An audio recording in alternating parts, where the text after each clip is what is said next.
Dios les bendiga a todos nuestros hermanos y amigos que se conectan a esta transmisión, el pan nuestro de cada día. Les damos la bienvenida a nuestra transmisión y reciban un cordial saludo de parte de nuestros pastores y de su iglesia Monte de Sion Martorell. El día de hoy tenemos a un invitado muy especial y es nuestro pastor Esteban Dros. Dios le bendiga, pastor. ¿Cómo está?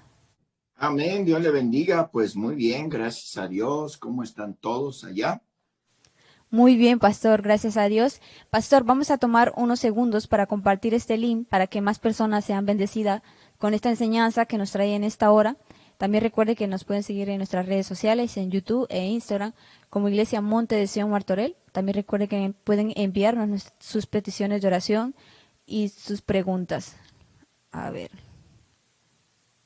Listo, pastor. Pastor, sin más dilación, predíquenos la palabra de Dios. Muchas gracias, hermana Zulman. Dios le bendiga grandemente. Y vuelvo a recalcar, a subrayar el hecho de que pues desde aquí de México estamos orando por cada uno de ustedes allá en España, ya que pues resulta que pues volvió a resurgir esta pandemia que está afectando el mundo entero. Pero pues siempre conscientes de que Dios está en pleno control de todo y que no hay nada que a Él lo toma de sorpresa. Y pues ya teníamos planes con el hermano Mendoza de otra vez tener estas enseñanzas, pero pasó pues cosas mayores y no se pudo y hasta ahora, y quiero agradecer a la iglesia Monte de Sion y también a su pastor, el hermano Mendoza, que pues me han considerado para este tremendo honor de compartir con todos ustedes las verdades intranscendentales que se encuentran plasmadas en la palabra de Dios. Así que, bueno, para la tarea que Dios me ha encomendado, para el día de hoy, hoy en la mañana quiero tomar como fundamento bíblico las últimas palabras del verso 14 y las primeras 3 palabras del verso 15 de el Evangelio de Juan. Así que Juan, el capítulo 11, y voy a leer nada más 3 palabras, las últimas 3 palabras del verso 14 y las primeras 3 palabras del verso 15. Y simple y sencillamente dice: Lázaro ha muerto y me alegro. Fueron las palabras del Señor Jesucristo, unas palabras muy raras, podríamos decirlo así. Dice otra vez, las últimas 3 palabras del verso 14, el capítulo 11 de Juan, y las primeras 3 palabras del versículo 13, Lázaro ha muerto y me alegro. Podríamos decir que son unas palabras bastante raras, e inclusive dadas hoy en nuestro contexto moderno. Decir de que pues uno ha muerto y en la misma oración decir y me alegro, sería algo pues falta de educación, incluso hasta insensible a las necesidades que se están viviendo y creo que pues el tiempo no ha cambiado.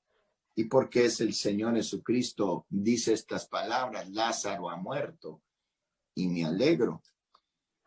Es cuando comenzamos a indagar y a profundizar más en la palabra de Dios, que nos damos cuenta que para Dios nada lo toma de sorpresa, que esto, lo sucedido de Lázaro, era algo totalmente que él estaba bajo control.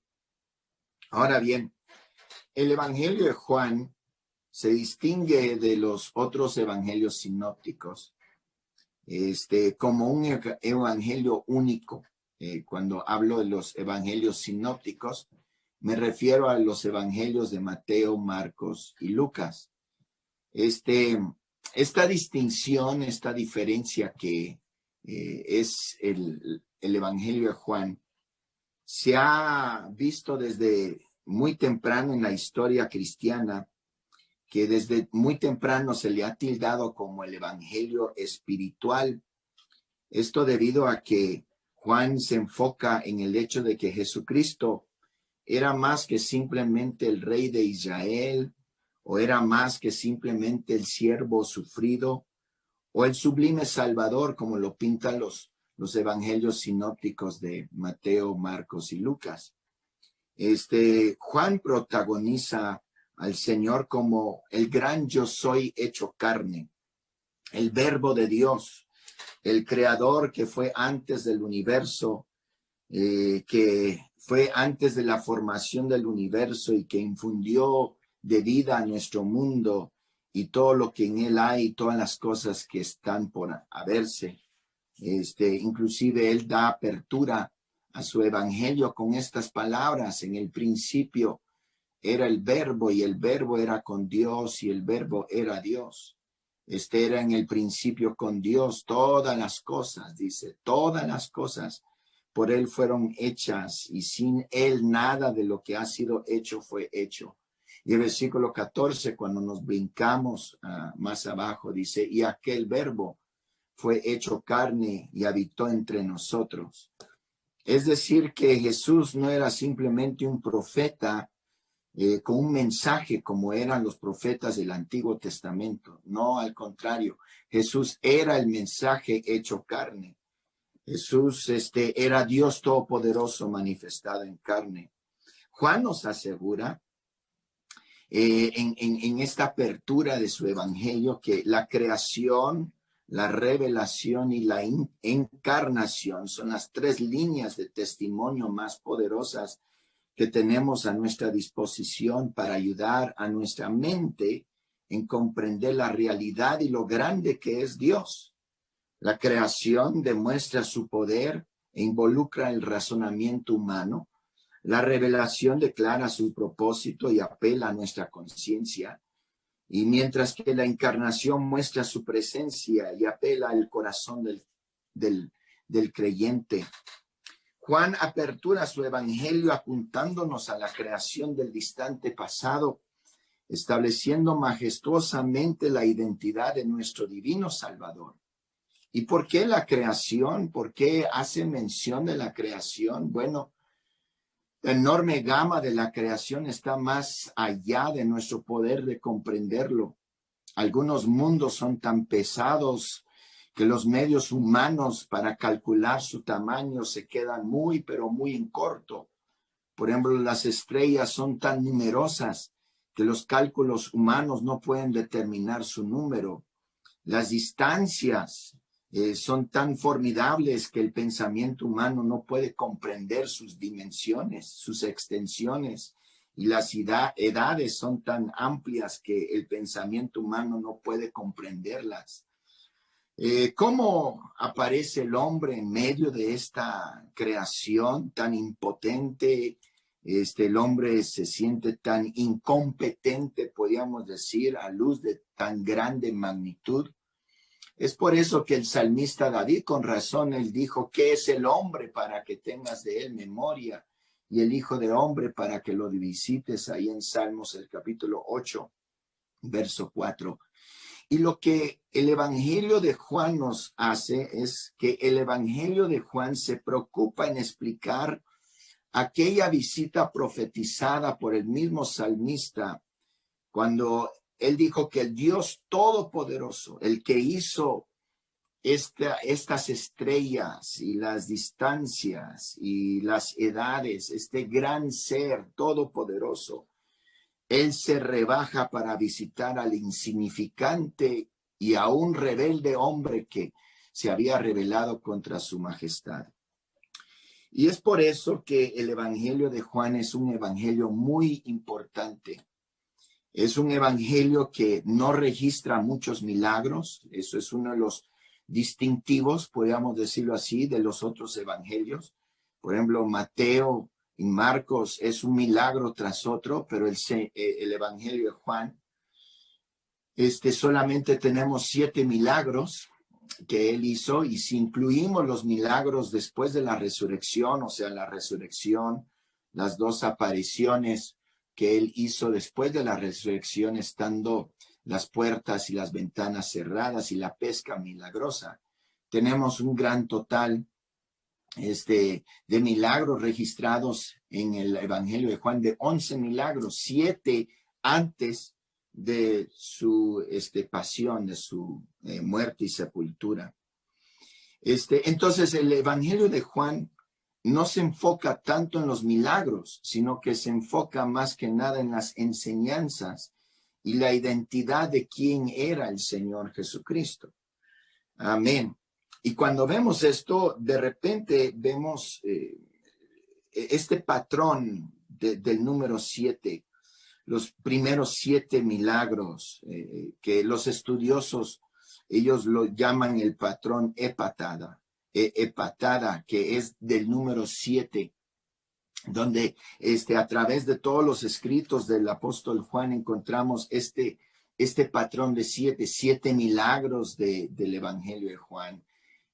Apocalipsis nos habla las 7 iglesias de Asia Menor, las 7 estrellas, los 7 candeleros, los 7 ángeles, 7 sellos, 7 trompetas, 7 copas, 7 espíritus de Dios, 7 estruendos, en fin, la lista continúa. Entonces, los milagros registrados en el Evangelio de Juan, siendo tan poquitos, son divinamente seleccionados, inclusive hasta precisamente seleccionados, para formar una majestuosa tapicería del grandioso plan de Dios. Y cuando lo vemos tras ese fondo, con ese fondo, el milagro de la resurrección de Lázaro cobra aún mayor valor, considerado con ese fondo, ese contexto. Es el 7º milagro, es el último milagro antes de la pasión de nuestro Señor Jesucristo. Es más, la Biblia hasta nos dice en el versículo 45, parece que es, que fue el milagro, el detonante, por así decirlo, que desató una secuencia de eventos, de situaciones que directamente tuvieron que ver con la muerte de nuestro Señor, el arresto, la muerte, sepultura y, bueno, la potente victoria de nuestro Señor sobre la muerte, habiendo resucitado de la tumba el 3er día. Y hasta ahora, cuando analizamos el Evangelio de Juan, Juan nos ha presentado al Señor Jesucristo como el pan de vida. En Juan el capítulo 6 nos presentó al Señor como el agua de vida cuando estaba con la samaritana. Nos presenta como el luz de vida en Juan el capítulo 8. Y ahora en el último milagro, Jesús da vida física a un hombre difunto ya de 4 días de muerto, que inclusive María dijo, el Señor lleve ya, que es de 4 días. O sea, no solamente él demostraba o hablaba que él era el pan de vida, la luz de la vida, el agua de vida, sino que lo demostró, resucitando a un hombre ya 4 días de muerto en el 7º milagro registrado por el evangelista Juan. Y no solamente, sino que nos sirve de señal de anticipo del fruto de su propia muerte, que habiendo resucitado el Señor Jesucristo, no solamente nos da vida física, como en el sentido de Lázaro, que fue resucitado, sino que ahora, habiendo él resucitado, y él es la resurrección y la vida, no porque resucitó, sino que él resucitó porque él es la resurrección y la vida. La tumba no pudo detener la vida de nuestro gran Dios y Salvador Jesucristo. Él resucitó porque él es la resurrección y la vida.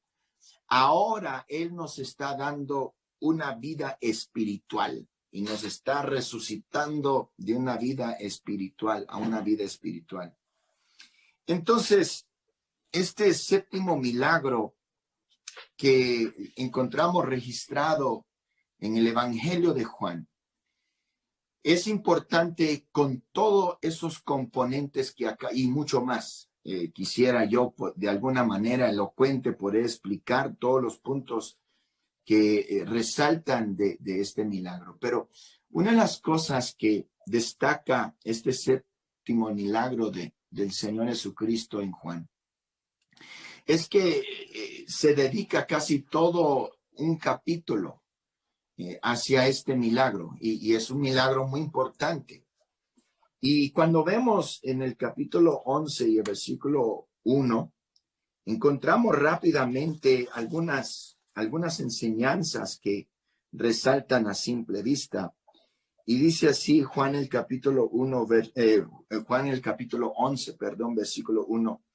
Estaba entonces enfermo uno llamado Lázaro de Betania. Y Betania significa hogar de aflicción. Y es algo que nos está comunicando que nosotros estando muertos en la aflicción, el Señor nos puede dar vida nueva. Amén. Dice, la aldea de María y de Marta, su hermana.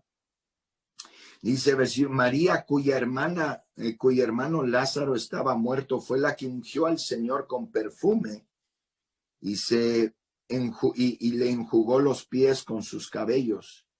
Enviaron pues las hermanas para decir a Jesús, Señor, he aquí el que amas está enfermo.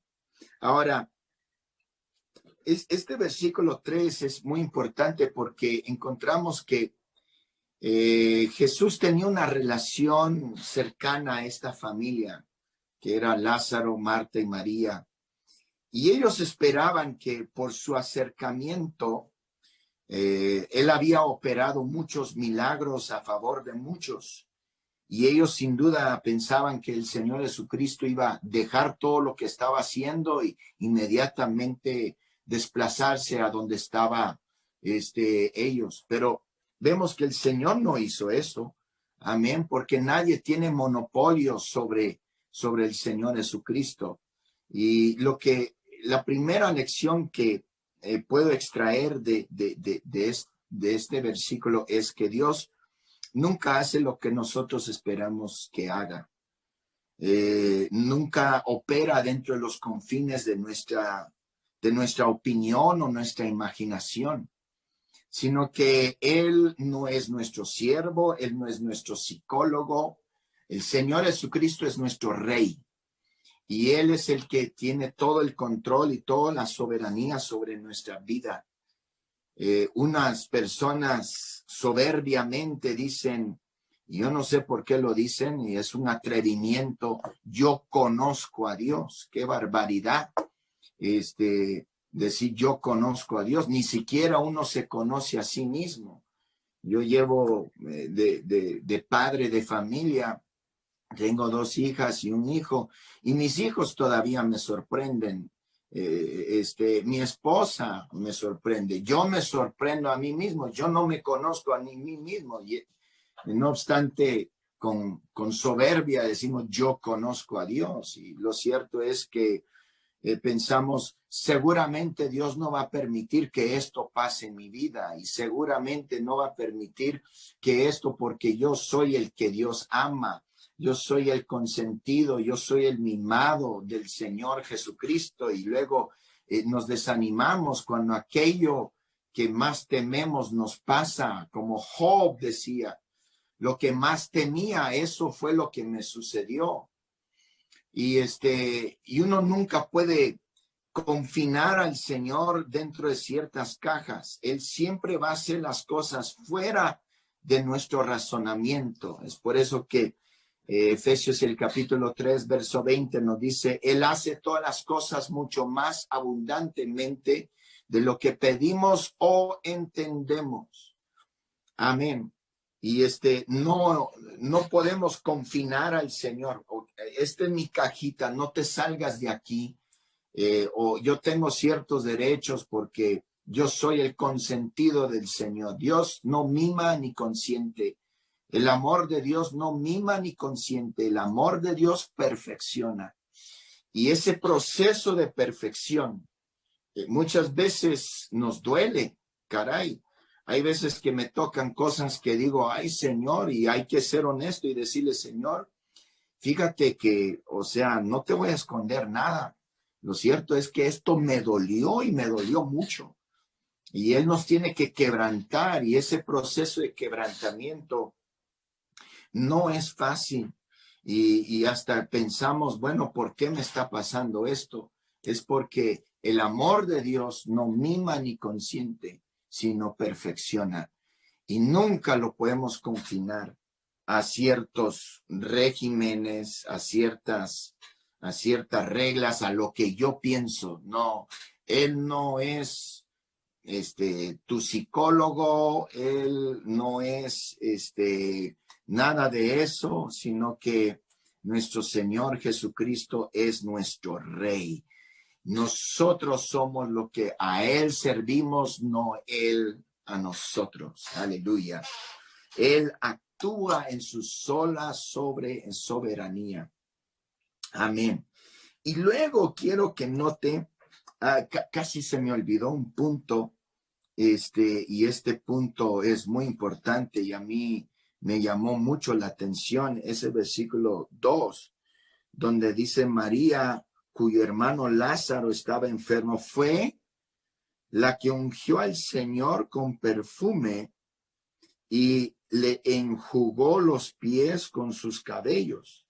Es interesante que aquí menciona ese texto, ese sucedido, ya que lo que sucedió, esto no sucedió hasta el capítulo 12.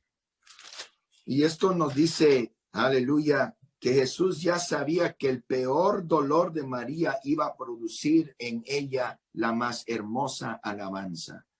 No fue hasta que ella pasó por la muerte de Lázaro, que ella tomó el perfume y lo quebrantó y dio un sacrificio, una alabanza que hasta el día de hoy todavía lo estamos predicando en España, en México, en El Salvador, que ha bendecido las vidas de todo, pero esa alabanza se produjo en virtud del quebrantamiento que ella había pasado, perdiendo a su ser querido que era Lázaro. Gloria al Señor. Entonces, pues Dios hace las cosas no conforme a lo que nosotros pensamos, sino conforme a su sola soberanía. El otro punto que quiero extraer, casi se me olvidó. Amén. Aquí está, versículo 4. Dice, oyendo Jesús dijo, esta enfermedad no es para muerte. No es para muerte, sino para la gloria de Dios. ¿Cómo es que el Señor dijo semejantes cosas, siendo que Él era Dios manifestado en carne? Ya lo sabía todo. Dice, esta enfermedad no es para muerte. Incluso cuando el mismo Señor Jesucristo dijo estas palabras, Lázaro ya tenía mínimo 2 días de muerto. ¿Cómo sabemos eso? Pues note cómo dice versículo 6, cuando yo, pues, que estaba enfermo, se quedó 2 días más en el lugar donde estaba. Él se quedó 2 días cuando oyó la noticia de que Lázaro estaba enfermo. No obstante, en el versículo 39, Marta nos dice que tenía 4 días de muerto. Entonces, y el versículo 14, note, entonces Jesús les dijo claramente, Lázaro ha muerto. Es decir, que no más saliendo el mensajero para ir a dar a conocer al Señor que Lázaro había muerto, a escasos minutos Lázaro ya murió y el Señor ya sabía eso porque Él es Dios manifestado en carne y lo conoce todo. Entonces, ¿cómo es que Él dice esta enfermedad no es para muerte? Bueno, aleluya. Lo que nos indica es que tu condición no depende de lo que el hombre dice, depende de lo que Dios dice. Lázaro había muerto casi inmediatamente y no fue el retraso del Señor Jesucristo que provocó su muerte, más bien su retraso entonces era para quitar toda duda de los milagros. Él no quería que pues pasara un día y la gente acusaría. No, Lázaro simplemente se desmayó.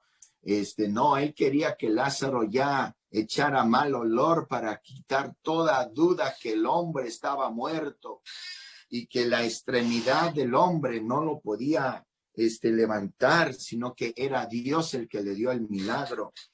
Y pero lo tremendo es que tu condición no depende de lo que los otros ven, no depende de las cosas externas. Él dijo, el que cree en mí, aunque esté muerto, vivirá. Lo que tú eres depende de lo que Dios dice que eres. El hombre dice, no, hombre, ya está quemado, es una paleta, no sirve para nada, es un drogadicto, es un alcohólico, es esto, palo chueco, no se endereza, como dice aquí en México. No, ya no tiene solución, está muerto.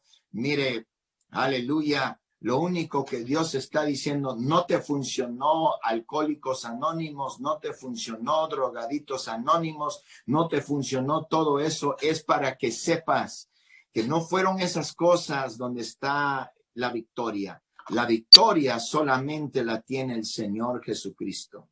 Amén. Y note una cosa también, que aquí el Señor retrasó, el versículo 6 dice que él se retrasó, se quedó 2 días.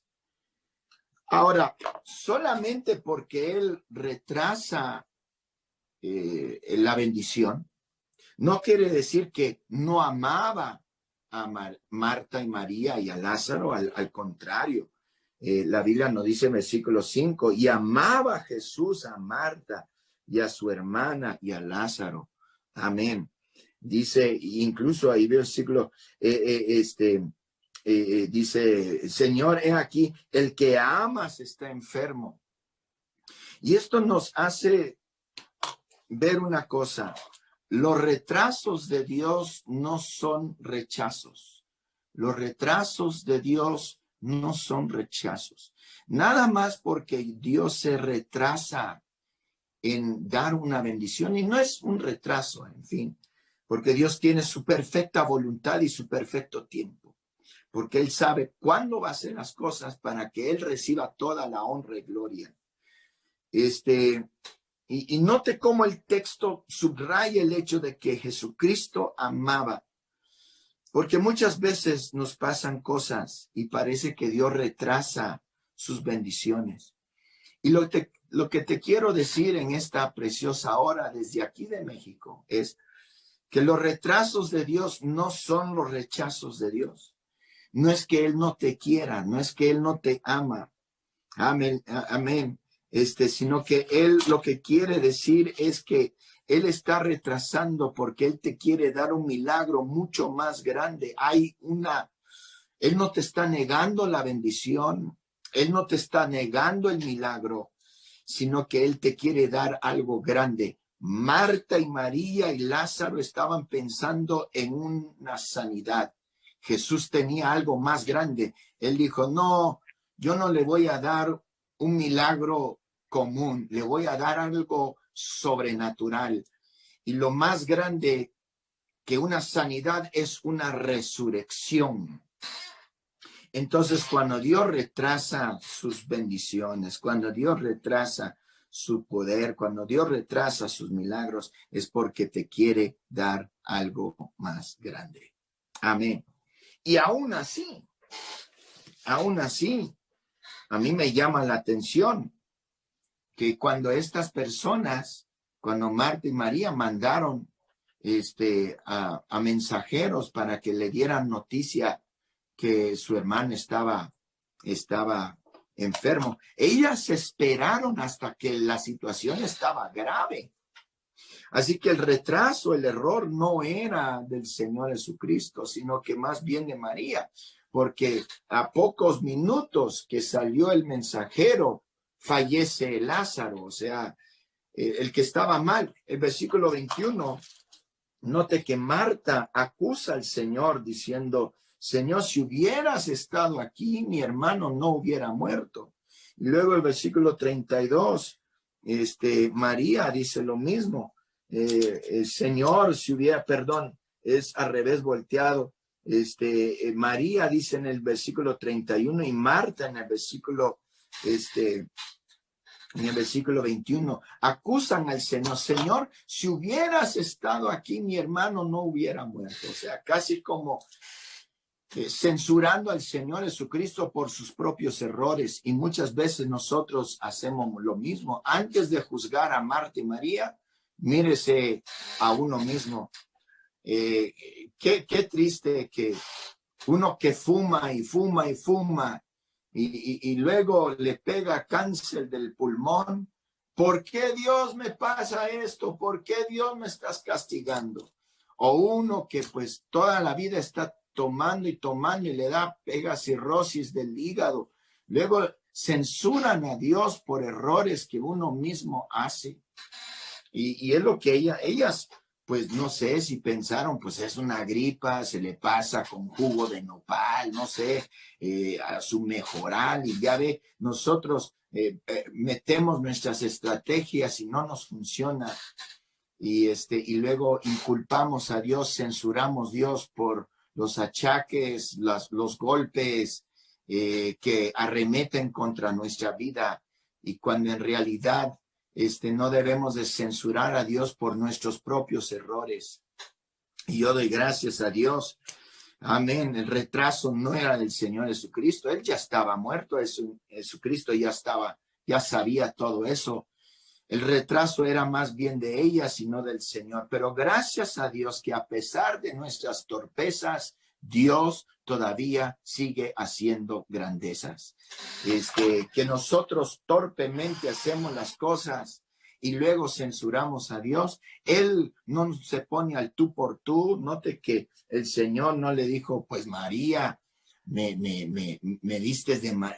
avisaste demasiado tarde. Él no se puso a alegar, él no se puso a renegar, no, sino que le dio una promesa. El que cree en mí, aunque esté muerto, vivirá. Y lo tremendo de esto es, gloria al Señor, que a pesar de nuestras tonterías, Dios siempre hace grandezas. Y esto es lo que destaca principalmente esta historia de Juan. Ahora, llegando al texto que di. Entonces Jesús, note versículo 14, entonces Jesús les dijo claramente, Lázaro ha muerto y me alegro por vosotros de no haber estado ahí para que creáis. Amén. Para que creáis, gloria al Señor, ya me perdí,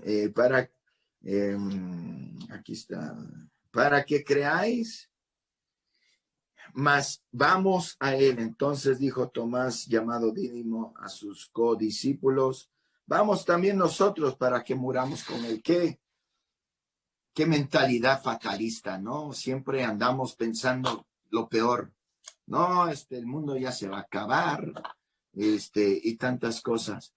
Lo que el Señor está diciendo y su alegría no tiene que ver por la condición que estaba viviendo Marta y María, ni Lázaro, sino que era una oportunidad para demostrar y revelarse a Marta y María como nunca él se había revelado. Ellas lo conocían como sanador.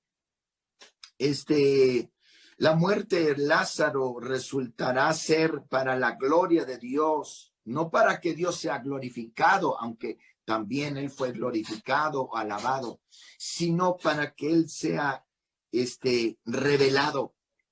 Lo conocían a él como sanador, como aquel que podía sanar las enfermedades. Pero ahora él se va a revelar a ellos como nunca se había revelado y ahora se iba a revelar como el resucitador de Lázaro.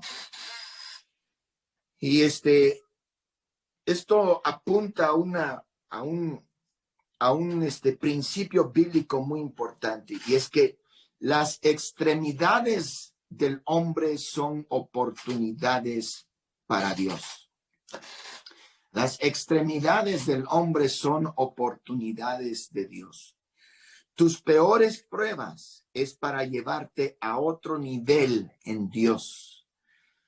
Por eso la Biblia nos dice en Santiago, el capítulo 1, versículo 2 al 3, y permita que lo encuentre, Santiago, el capítulo 1, versículo 2 y 3. Note cómo dice: hermanos míos, tener por sumo gozo cuando halléis en diversas pruebas, sabiendo que la prueba de vuestra fe produce paciencia, mas tenga la paciencia su obra completa, para que seáis perfectos y cabales, sin que os falte cosa alguna. ¿Por qué es que el Señor se puso contento por la muerte de Lázaro? Porque era una oportunidad de autorrevelación. Era una oportunidad donde Dios podía demostrar otro nivel. Él era conocido como sanador, pero ahora iba a ser conocido como resurrección y la vida. Y la muerte de Lázaro y la resurrección de él sigue lo que son, no es solamente para la glorificación de Dios, sino para glorificar a Dios, sino que era para revelar a Marta, a María y a Lázaro, aleluya, que él era la resurrección. Amén. Y yo te digo, hermano, hermana, amigo, amiga, que nos sintoniza en este momento, y te digo con todo el amor de Dios, aquí desde México, el Señor pues ha permitido que yo pueda compartir contigo este mensaje de aliento y consolación. La prueba que estás pasando es difícil y está por encima de tus habilidades, está por encima de las habilidades de los psicólogos, está por encima de las habilidades políticas del hombre. Y muchas veces dice, ¿por qué me está pasando esto? Y nos desesperamos, llegamos a una extremidad donde hasta uno muere, por así decirlo, y hasta como Lázaro ya eres maloliente. Tu problema está tan feo que hasta huele a putrefacción. Y uno dice, caray, ¿por qué me pasa esto? Yo te vengo a decir que los retrasos de Dios no son rechazos. Las extremidades del hombre son oportunidades para Dios. Dios no está dentro de los confines de lo que tú piensas. Todo esto ha sucedido porque da una oportunidad para que Dios se revele en tu vida como nunca se ha revelado jamás en tu vida.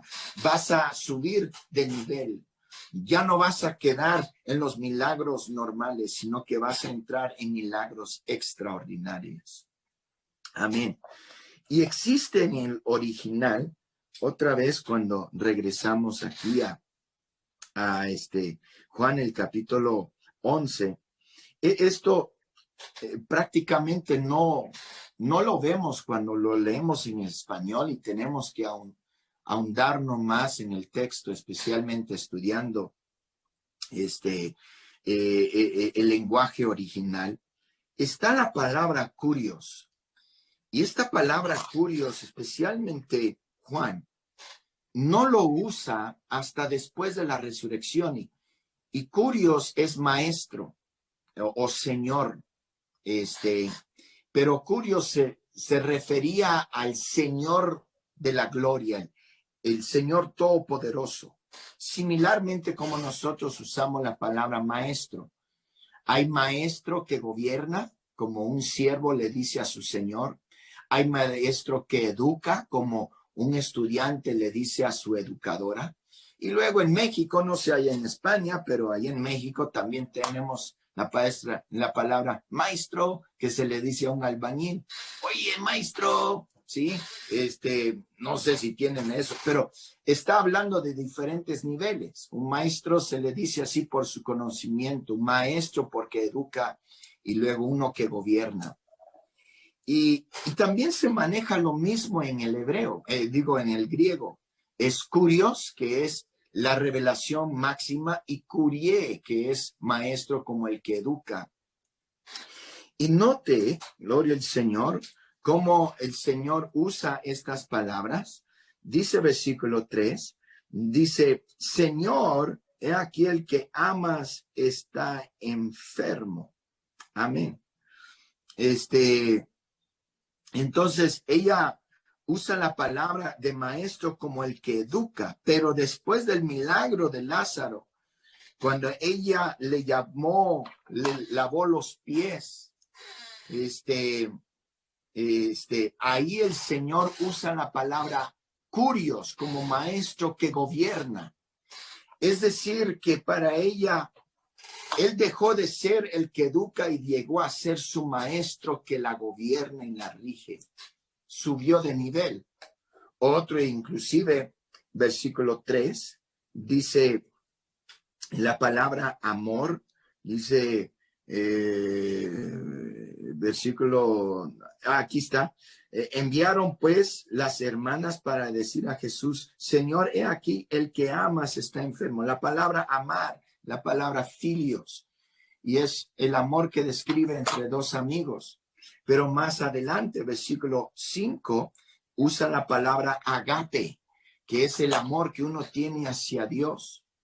Y lo que esto todo nos dice es prueba de que Lázaro, Marta y María estaban por subir de un nivel, que Jesucristo era su amigo, sí, lo amaban como amigo, sí, lo amaban como maestro que educa correcto, como rabí, como dice, pero él quería llevarlos a otro nivel. No solo era un hombre, sino que él se iba a revelar a ellos como Dios manifestado en carne. Y yo te digo, hermano, hermana, amigo, amiga, en esta preciosa hora, lo que estamos pasando, esta pandemia, es porque Dios se va a revelar como nunca se ha revelado. La solución no lo tiene el gobierno, aunque oro por ellos, hay que orar por los funcionarios públicos, hay que orar por el personal médico que están arriesgando sus vidas. La solución no lo tienen ellos. La solución está en el Señor Jesucristo. Y a través de todo esto, Dios se va a revelar como nunca se ha revelado. Y qué dicha, qué gozo que nosotros estamos viviendo en este tiempo para ver la soberana sabiduría de Dios operar en el mundo. Que cuando el mundo nos trata de cerrar las iglesias, la iglesia sigue creciendo y sigue avanzando. Y este milagro de Lázaro nos dice que es, aleluya, que el Señor se alegra porque nos va a llevar a un nivel más alto. Espero que no los haya confundido más y espero que me hayan entendido. Amén, amén, pastor. Muchas gracias por ese tremendo mensaje que nos ha compartido en esta hora. Agradecemos ese tiempo que ha tomado, pastor. Pero, pastor, para cerrar el programa nos gustaría que nos dirigiera con una poderosa oración. Claro que sí, cómo no. Amén. Bendito Dios y Padre, te doy gracias, Señor, por todo lo que has hecho. Gracias, oh Dios, porque me das el honor y el privilegio de compartir con todos tus siervos allá en España, y pido una protección divina, poderosa, especial, Señor, sobre cada uno allá en España.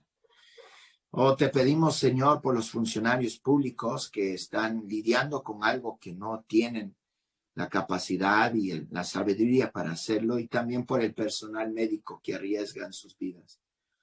Pero también, oh Dios, por tu pueblo que ahorita pueda entrar temor e inseguridad, inseguridad en cuanto a su trabajo, inseguridad en cuanto al bienestar de su familia. Pero nosotros, oh Dios, nos avalemos, nos apropiamos de tu promesa, que plaga no tocará, ni morada, ni mortandad llegará a mi hogar. Aleluya. Reprendemos toda duda, todo temor en el nombre de Jesús. Y que ese temor y esa duda, Señor, sea reemplazada con una confianza en una fe que solamente usted da. Como dice tu palabra, estad quietos y ver la gloria de Dios. Señor, ahorita dependemos de tu guianza, dependemos de tu paz y de tu sanidad. Bendice en gran manera a cada uno de mis hermanos a quien yo amo. Señor, déles esa paz y esa tranquilidad, oh gran príncipe de paz que eres. Gracias, Señor, por todo lo que has hecho. En el nombre poderoso de Jesucristo. Amén, amén, amén. Amén, amén, pastor. Muchas gracias una vez más por ese tiempo y muchas gracias a todos esos hermanos, amigos que estuvieron conectados en nuestra transmisión, El Pan Nuestro de Cada Día. Nos vemos en un próximo programa. Bendiciones.